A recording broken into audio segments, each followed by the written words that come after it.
Na sua opinião, o que que faz com que as mulheres percebam esses padrões e o que ela tem que fazer para conseguir quebrá-los para não ficar repetindo sem notar? O que que ela precisa perceber? Ou qual o sintoma? Quais são as situações que ela vai viver e que ela precisa colocar um olhar atento para falar, opa, isso aqui tá me bloqueando, isso aqui é um padrão que eu não quero continuar perpetuando na minha vida. A primeira coisa que a gente precisa entender é que se ela não tiver referência e autorização, ela nunca vai perceber. Ela vai continuar repetindo. Então, para ela perceber, ela precisa estar numa boa ambiência. Ela precisa... E eu falo, ambiência, a gente acha, tem que conviver com gente rica. Cara, podcast é ambiência.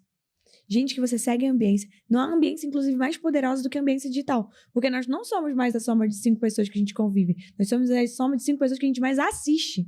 Então, a ambiência digital é muito importante. Que aí você começa a ver assim, caramba, mas o marido respeita ela. Caramba, mas a mãe dela era difícil, mas olha como ela trata os filhos dela. Caramba, aquela pessoa saiu do meu bairro, mas ela prosperou, tá morando lá em Alphaville agora. Então, quando ela tem um referencial, ela começa a perceber. Mas assim, acho que você quis dizer como dica, né? O que eu diria? Se você precisa, na verdade assim, para você entender que você precisa quebrar ciclos, você vai precisar procurar padrões disfuncionais. Tudo aquilo que se repete e que pesa.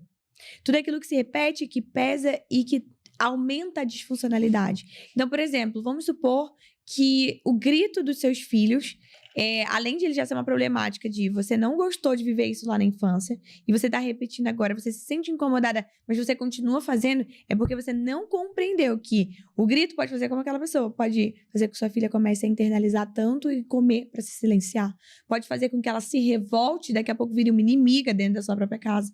Então, você tem que perceber padrões disfuncionais que pesam. Quais são os padrões que se repetem e trazem muito peso, paralisação, disfuncionalidade, brigas, confusões e conflitos para dentro da sua casa ou para sua vida financeira? Então, por exemplo, as pessoas falam assim, não, mas comer restaurante chique é trabalhar merecimento. Tá na moda, né? Merecimento agora. Só que talvez não seja merecimento, seja automimo.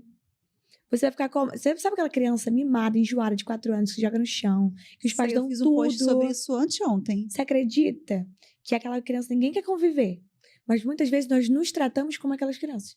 Damos tudo pra gente na hora certa, na hora que quer. Então, hoje eu quero ver Netflix, vou ver Netflix. Hoje eu quero comer um pote de sorvete, vou comer um pote de sorvete. Hoje eu vou gastar não sei quanto na Zara, vou gastar não sei quanto na Zara, na Shein, né? Não sei, na Shopee, que seja. Então, você se trata como uma criança mimada de 4 anos. Que não aceitam não, né? E que você vai se tornar insuportável, de convivência insuportável. Então, você tem que perceber, será que você não está se tratando como uma criança, tolerando coisas que são intoleráveis, se espremendo para caber num padrão que talvez você reconheça?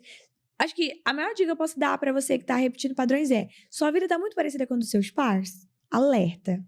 Agora, se for bom, que ótimo. Se não for, terremoto.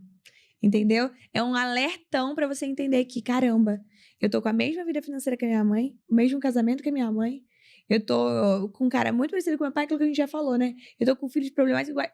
Eu preciso compreender que se eu estou vivendo uma vida que eu condenei lá atrás, que não era tão boa, não era tão funcional, é um mega alerta vermelho para você entender que eu preciso quebrar padrão. Eu preciso começar a fazer diferente. E se eu não fizer diferente, eu não vou... Inclusive, hoje muito se fala sobre mudança de mentalidade. Sim. Que é muito bom, maravilhoso. Mas eu defendo outra coisa. Mudança de comportamento. Se a gente só muda o comportamento, a gente consegue fazer uma mudança ativando um comportamento diferente. Mas esse comportamento diferente vai mudar automaticamente a minha crença e a minha mentalidade. O comportamento, ele consegue te puxar mais que a mentalidade. Por exemplo, se eu fico presa nesse, vou mudar minha mentalidade, eu vou fazer curso, mentoria, vou ler livros, assistir podcast, você pode simplesmente apenas aumentar o seu nível de consciência, se tornar uma obesa intelectual e pegar o problema e falar assim, tenho problema com a minha mãe. Aí você vai fazer isso aqui, ó. Você vai pegar o seu problema, você vai ninar o seu problema e é o teu problema com a minha mãe. Eu tenho escassez na minha família. Eu tenho muitas dívidas mesmo. Eu tenho várias heranças invisíveis. Aí você vai ninar o problema, pegar o problema, alimentar o problema. Quando você vê o problema tá maior do que você, pisando em cima de você. O que você tem que fazer? Você tem que mudar o seu comportamento, não apenas a sua mentalidade. Se eu falo que mudança de mentalidade sem mudança de comportamento, você vai ter o mesmo posicionamento de fracasso. Então, posicionamento é mudança de comportamento. É o meu comportamento que vai fazer com que, de fato, a Carol me chame aqui. Queira conviver comigo, não. Me ache uma pessoa legal ou não. Queira fazer um negócio comigo ou não. Não é a minha mentalidade. Porque tem como a mentalidade ficar só no campo da ideia, sem virar execução. Então, o comportamento, se começar com mentalidade e virar comportamento, ótimo. Mas se você ainda não tem a mentalidade de começar a praticar o comportamento como hábito, ele vai mudar. Sabe? A estrutura. Vai se retroalimentar. Você tá entendendo? Então eu falo, para de ficar com esse negócio disso. Apenas mudar a mentalidade. Você trabalha com alimentação, você sabe. Se mudar a mentalidade, mas não mudar o comportamento, seu posicionamento vai continuar de uma obesa. Você nunca vai ser a chata de gostosa, é ou não é? Sim. Então, mudança de mentalidade tem que vir obrigatoriamente com mudança de comportamento. Senão é só alto nível de consciência. E alto nível de consciência não muda a vida de ninguém. Só mostra que você tem um problema, inclusive pode te levar pro subsolo da vida, numa depressão, numa ansiedade de tipo assim, eu sei... Inclusive, eu vi um vídeo hoje que era assim, era assim, ser uma pessoa muito inteligente é péssimo pra quem faz terapia. E aí ele falou assim, quer saber por quê? Porque a gente chega pro terapeuta, a gente já sabe qual é o nosso problema, já sabe resolver o nosso problema. Burlar o seu problema. A gente sabe burlar o problema. E eu falo, o que é isso? Não é uma pessoa posicionada, é uma pessoa com alto nível de consciência, mas pouco nível de execução. Então, muitas vezes o que nos falta não é conhecimento, é execução. Então, não é só mentalidade, mas comportamento, entende? Isso é uma coisa que eu falo no começo do curso. Eu falo, olha...